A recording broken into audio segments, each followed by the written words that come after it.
Yes, we'll start with open today. So I'll entertain to open, a motion, a second. So moved. Second. All in favor, say aye. Aye. Opposed, same sign. So we are in open session. I'll entertain a motion to go to closed session. So moved. I'm sorry, sir, we don't need to do closed first. We're going to do open and take the draft STIP, and then we'll go into closed from there. Okay, we're in open. All right, terrific. Thank you. I just want to thank everybody for modifying their schedules so that we could modify this schedule. I think it was the right approach to take to enable a full review of the legislative session before we took action, to the extent that we might have had to modify the draft statewide transportation improvement program. Good news is that we did not have to do that. So we're very pleased to be in this position, to be able to present to the commission what we believe to be the single largest statewide transportation improvement program in Missouri state history. This is quite an achievement that's taken collective efforts of policymakers, state leaders like the governor, the lieutenant governor, and the leadership of this commission that has really been very forceful in its standing on the need for resources to do the job that the citizens expect us to do. So we couldn't be more pleased with this position that we're in right now, to be able to do and to kick off a public comment period on this draft with your approval. And we have Eric Curdy here, who has done a terrific job with our planning team to scramble and put this together. I mean, this has essentially been a year of 3 steps, right? Unfunded needs, preliminary draft road and bridge plan, and the actual STIP itself. That's 3 for the price of 1 in 1 year, all while they upgraded a system right in the middle of it all. So amazing job there by our team, by our districts who have worked with planning partners around the state to put this together, by our planning partners, and by the communities that we are serving here, by doing this, by listening to what their needs are and baking them into this plan and doing the best we can, and focusing on taking care of this system, which is a massive system with 30 years of deferred maintenance. Now, 74% of this plan takes care of this system through asset management, and still yet, because of the size of this program, we are able to start getting at some of the capacity issues and the economic development issues that are also integral and part of the operation in the plan. So without further ado, I'll turn it over to Eric, if that's okay with you, Mr. Chairman. Yes. Great.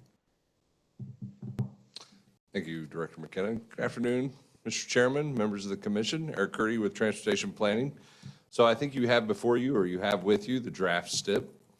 We talked about the details in it at our last meeting. Nothing's changed. Based on legislation, nothing happening.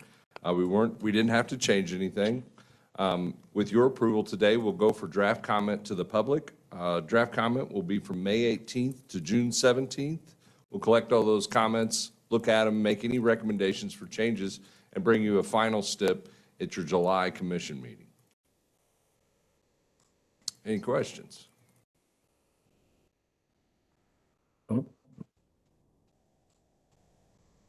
Mr. Waters, I think you're on mute. You said it's the July. Are we accepting the draft in the open meeting or the closed? Or do we We're even have to do We're in that? open right now, and we're just accepting the report. You don't have to act on it. Right. Right.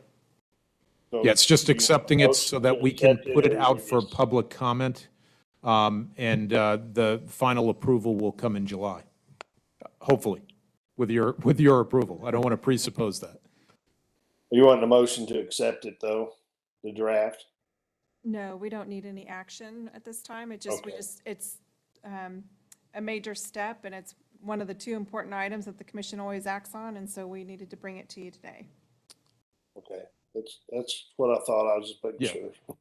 So effectively informed consent, right? The comfort level, I think the confirmation that we did not have to make any significant or any modification based on any legislative action, which is just terrific news. So we're very excited by this step, and wanted to make sure just to have this meeting check in with you to make sure that your comfort level is there as well, so that we can move forward. So this, I think the action we need to take is to pat Eric and Patrick and the other Eric and all the team that's worked on this STIP all year long, pat them on the back. That's the action we need to take right now, probably, and say thank you. so this contemplates the 2.5 cents a year, netting out 2 cents a year over the next 4 years. It gets us up to the 500 million additional at the end of year 4, correct?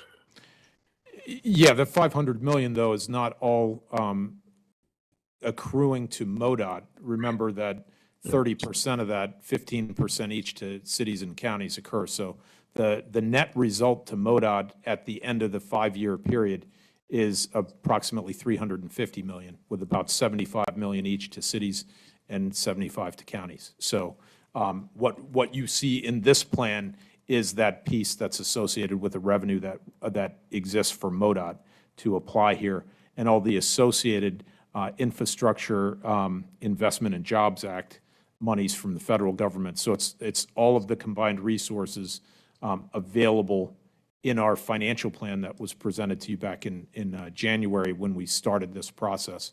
And all of that is reflected in here. Very significant project demographics that Eric shared at the last open meeting that we had earlier this month. And then this also includes, is it 25 million a year for the low volume roads, or it goes up to 75? It has a total of approximately 130 million in it for low volume roads. And minor over 4 years. minor low volume roads. Yes. Over 4 years. Over the 5-year STIP. Most of it is in the first 3. And then there's an additional 100 million from Senator Hegeman. I think it was, Senator Hegeman was a big leader in that. It was started with the governor's State of the State address and his budget submission. That carried through the legislative debates, and it was added as a new source of funds. The House of Representatives had changed the source of funds that the governor presented to revert back to state road funds, which would have created a problem because we've got in this STIP allocated all of the available road fund dollars over this period of time. The Senate Appropriations Committee Chairman Hegeman was very aware of that and advocated for, along with many of his colleagues, holding to the governor's position in the budget, which carried in the conference committee. We're very pleased with that as well. This is a very good thing. So this plan itself does not have the 100 million. That's a separate action that we'll be bringing forward to you for consideration. So very significant, yet well over $200 million of investment on minor and low volume roads in the state over the next couple of years. And the 100 million is a front-loaded fiscal year action item for us that we're working on plans to bring for your consideration. And we'll have those at your ready very soon. Yeah, great. Patrick, will you have a breakdown of the difference between how much is going to low volume, how much is going to the minor? Yeah, we can do that. Eric? Yeah, we'll have that. We'll have exactly the routes. We're working on that right now. Identifying, I will tell you that primarily all of them are low volume. Yeah, one of the nice things, just as an aside, one of the nice things about the single fiscal year infusion of $100 million is that, you know, we are still, even with this scale of the program, as we talked about, this brings us to 1% of the replacement value in total dollars to deploy annually of the road and bridge network in the state. So they're, what you're looking at is a 100-year replacement cycle for all of the road and bridges, and they don't last that long. So it still presents some challenges in terms of prioritization. I think we have a very good working relationship at the community level with our planning partners to help prioritize those things. But we've been doing asset management, which can be frustrating and difficult to explain publicly. But when you have limited resources and you're trying to increase the overall condition of the network and protect the assets, sometimes you have to work on things and keep good roads in good shape. And it looks like you're working on things that don't need work, but it's cheaper to do that than to always go to the worst first. I think, that's well known in terms of industry, but that's a hard public sale. But sometimes there are conditions that become so bad that they're below a minimum standard that we should accept. And so occasionally having resources to come up from the worst first is really helpful. And that's, I think, will be part of what we can do here in a way that's responsible and I think expected by the policy move to make those dollars available. So what we're trying to do is look at, this is about $100 million on what we would consider to be about a $1.2 or $3 billion problem. So it doesn't solve all of it, but it is a huge shot in the arm. And if we take a little bit of that worst first approach and we direct the proportion of these dollars to where the problem is, we're going to make really significant gains here. So we're very pleased by this, and the team's pretty excited to be able to make the progress because, we work in these communities that are dissatisfied with the conditions, and it's a relief to our team to be able to make progress here, just as it is to the public who's traveling on these roads. So just a couple of questions. The comment period was May 18th to June. What was that date? 17th. June 7th. Yeah. And just so I'm clear, because I get asked this question. So in the 5-year STIP, there'll be $130 million going to low volume roads. And then we have $100 million that's going in this year from the governor and Hageman keeping it in there. That's correct. Yeah. But that 130 million, most of that's going to be spent in the first 3 years, right? Yeah, we do programming in this STIP. You see essentially 100% of estimated resources allocated to projects in fiscal year 23, 4, and 5, and approximately 50% programming in 26 and 7. And that gives us on our estimated financial resources an 80% cover ratio over the 5 years with projects, and we do that for fiscal constraint. So we can reasonably assume and prove to Federal Highway under federal regulations that all of our expected construction is within a reasonable assumption of our financial plan. And it gives us the ability, for instance, with the inflationary costs that we have. So next year, when we're updating this STIP, we should be able to bring half of fiscal year 26 as new revenue in, about $750 million for new projects. But we already know that the pricing that we're getting on our existing projects is higher. We may take a $300 or $400 million chunk just to keep the construction in 23, 4, and 5 flowing. We may need to upgrade those estimates, and certainly as we get bids, we'll have the reality of those bids to consider for what current prices are, and then we'd just lower the expectation of new projects in fiscal year 26. So we won't have committed to them, but that proves fiscal constraint. It's a very good structure. It's sound. It can be a little frustrating when you're seeing increasing prices, but it also means that the commission's commitment for construction that's laid out in the STIP can be funded reasonably. And we see no evidence that that wouldn't be the case. So Patrick, I appreciate us taking the effort to get that done up there for those folks. And could we see something, not a big presentation, that shows us the routes that are going to be done in the next 3 years? So you got 230 million, And then Greg can take that and show it to his girlfriend up there. Eric and his team are working on it. We're getting the maps. We're looking at, we did have, I think Commissioner Ecker and Waters particularly be pleased by this, but we do have updated conditional information that gives us a more complete and more current set of current conditions. We knew in some areas conditions were declining even beyond what we'd reported last year. We have confirmation of that, so we have a concentration here of effort that might well work well for our contracting community as well, to be able to move resources and materials to these places that need it. We're working on the construct so that we have a good objective approach for you to consider in the way that we want to do this. But for the $100 million, we're trying to move very quickly. So the team's working on a plan.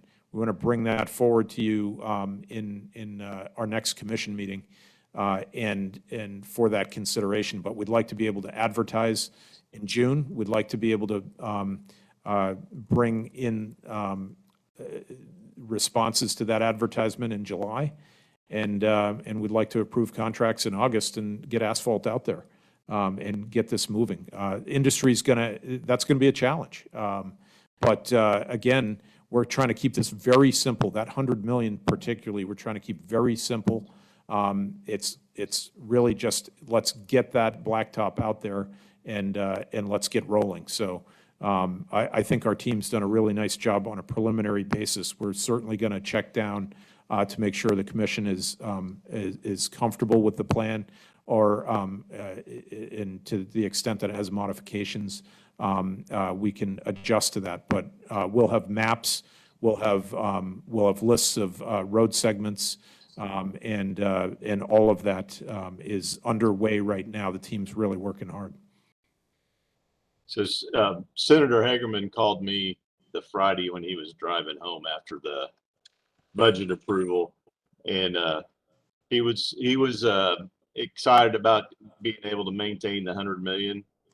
And so I've already sent him a dozen roses, but he put it back on me and Tom to say that he sure hoped that a lot of that money gets spent in northern Missouri. And I said, well, if we go by condition of roads, I'm sure it will be. So I think we have a scaled plan appropriate to the issue. So yeah, I think you're going to be pleased with what you see on a preliminary basis. It is again, I think it was a targeted investment for an intended purpose, and we're trying to match that intent as best we can with the plan that we're putting together. So again, this is really a unique opportunity for the organization to be able to have these resources. We have said for many years that the problem is the resource, and if we were able to get the resource, we would make progress here, and that's exactly what we are going to do. So it's phenomenal. It's putting a little, it's squeezing the system a bit, but I tell you, our team loves to get stuff done and to have the resources to do it. And there's a lot of creativity that goes into, really looking at the system and trying to predict the conditions and to make the best use of precious resources like taxpayer funds. So, and get that benefit. I think Eric can probably still hear me there. Yes, Yeah. Eric. So the other thing, I'm interested in seeing the roads because, as much as 4 years ago, we said, let's pick out where those trucks go and pick the north, south, east, west roads. I'm sure that's what you're doing. The other thing I'd be interested is, you have 25 to 33 million over the next 3 years to go up there.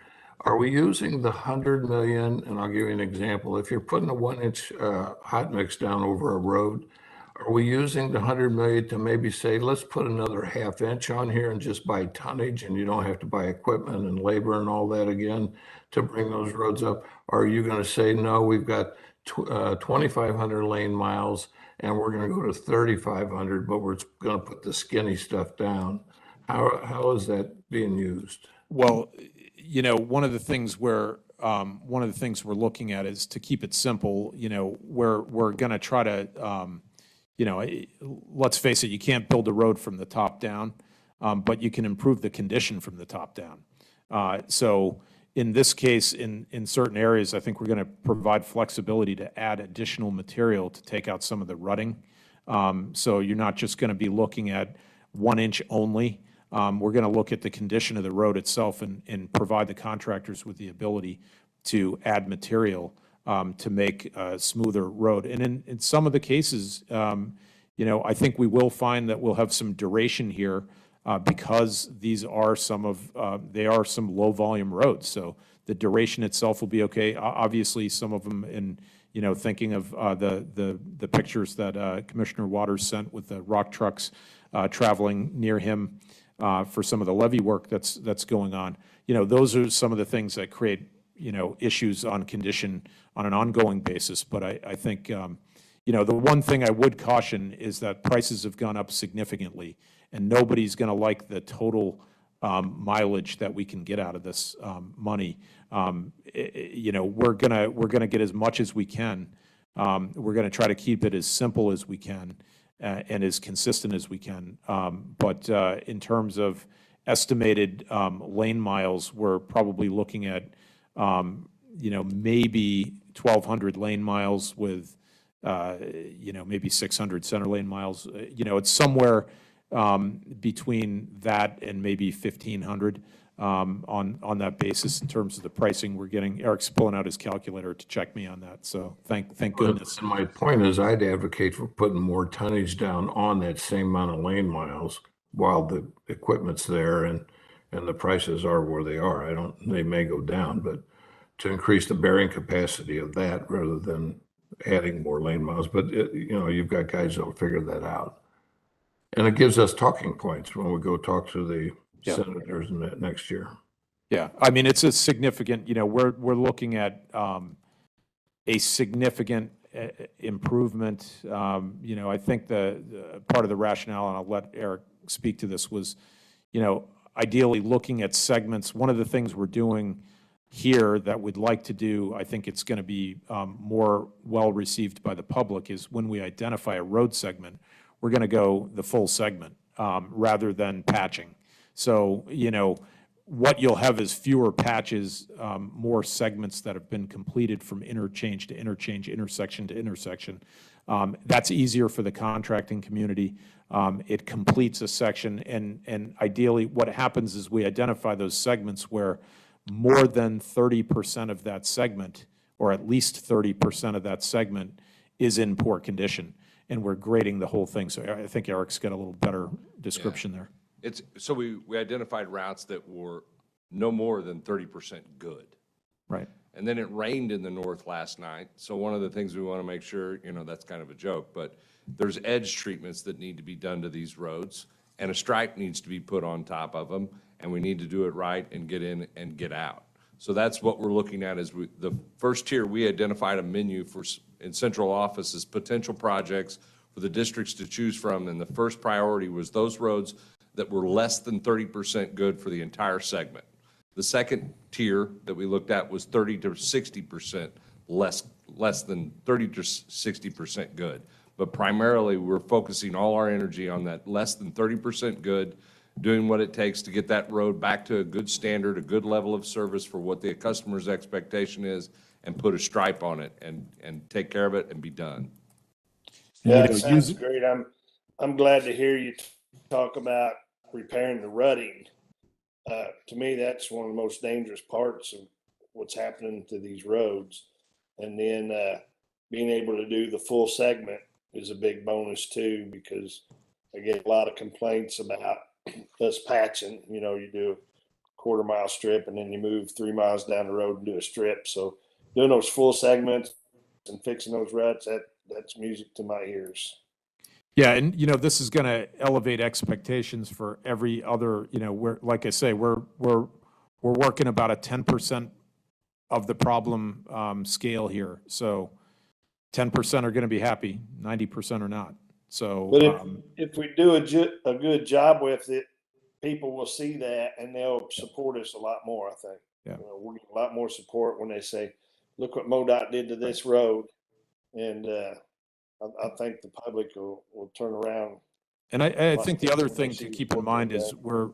we're trying, look, to do this in a single fiscal year, we have to be efficient, but, we have gotten very much in the habit, and it's a good one, of dealing with drainage ahead of time before we're doing paving and doing those things. We don't have the time for that here. And so what we're looking at are, think of some of the innovations challenges where we had, drainage cleanouts and grouting that was done. We're going to try to use some of those techniques to extend the life of the drainage that we have without the additional time to do this on this scale. And we would think that the work that we do to extend the life of the drainage would probably exceed the life of the pavements that we're putting out there. So, what we're trying to do is say, this is pavement. And that's what we're trying to maximize here, to get as many miles as we can, considering all of the comments, Chairman Brinkman, as well, to not spread it so thin. We have thin treatments like chip sealing and everything, and that's not what we're doing here. So the idea is we will still use our maintenance forces to augment, to do patching, to do chip sealing, and to do what our normal work plan is. This will all be contracted out and augmenting our activities, and I think that way we can be getting, providing a double benefit to the citizens in the areas that we're working on. We could just, why don't you tell Jay just to go ahead and start working on the governor for another 100 million next year? Hey, that's exactly what I was. I don't think anybody wants to see us for at least a month. So they'd like to see our plans for how we're handling the resources they provided. So we're going to. Who's the next chair of the Appropriations Committee? Well, I think, point taken, right? If we do view this as an opportunity to perform, given scarce resources and given a very significant shot in the arm here, we appreciate it and we want to perform. We want to do a good job, and we would like to think that that could be replicated with additional resources in the future if they're available for specific actions like this. It's a little out of cycle and a little uncomfortable in some ways that we're trying to address this, but, a little discomfort's okay every once in a while, right? Especially if you can make some progress. Patrick, I had another question, not quite as related, but ARPA funds. Is the legislature still got work to do with ARPA funds? And I was looking through some of the rules and regs on ARPA funds, and I'm not sure where it talks about roads and bridges qualifying for that. The budget was passed. The budget bill for ARPA was passed. I don't believe that they allocated 100% of what was available this year. There's still some more time. There are some conflicting guidance on eligibility. Some of the eligibility for infrastructure itself was just based on general government functions. So you have to make the leap that says infrastructure investment is a general government function. And then there were also items in the authorization that enabled revenue replacement even on an average basis for the average across the nation. So there were some complicated things from a budget perspective that our budget director here had to go through. I do think that the general consensus from a policy perspective was to go after those things that were very clear in the guidance. So things like some of the infrastructure surrounding water, wastewater, broadband, Those were some of the big dollar amounts. Those are big advancements for the state on infrastructure. They weren't very specific to road and bridge, but there were some good infusions relative to port investment that were added as part of the late rounds of the budget, both in our budget as well as in the economic development budget. So there was, I believe, $30 million in the economic development DED's budget for the economic significance of port investment.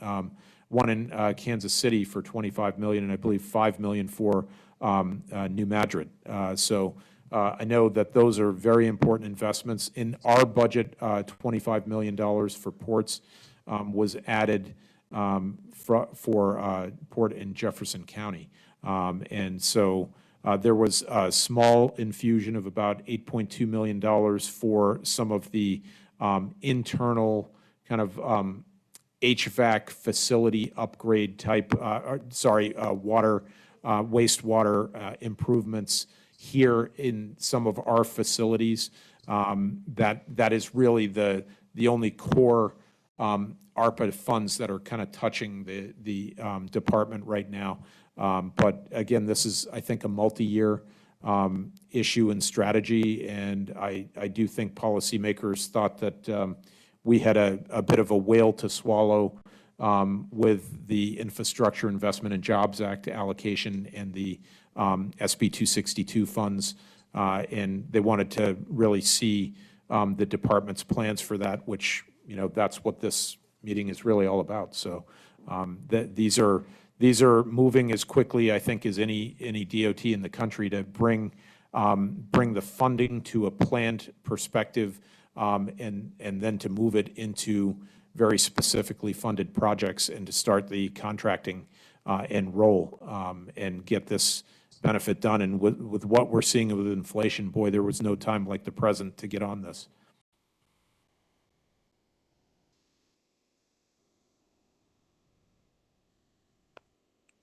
Anything else? We are good if you are. That's all we needed to, it's just kind of a gut check to make sure you're okay with us releasing this for public comment. And we look forward to those. I'm sure we'll get lots of them, and we'll incorporate all of that and bring it for your consideration when you're looking at the final potential for approval of this plan or modification if you see fit. All right. Great. Are we Entertain. going to a closed session then? Give us, we actually, before we move over to the close, we need the motion to enter into a closed session. And then we're going to hang up from this call and then go into the next call, the next WebEx for the closed meeting. Great. Thank you. We're going to closed session. Second. Move to adjourn from here. We don't need to adjourn just yet. We'll adjourn at the end of closed. So we just get off of here and go to closed? That's correct. Oh, we need to vote real quick on the motion in the second.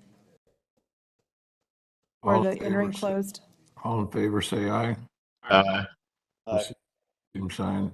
We can go Thank you, guys. Sorry, this is so awkward.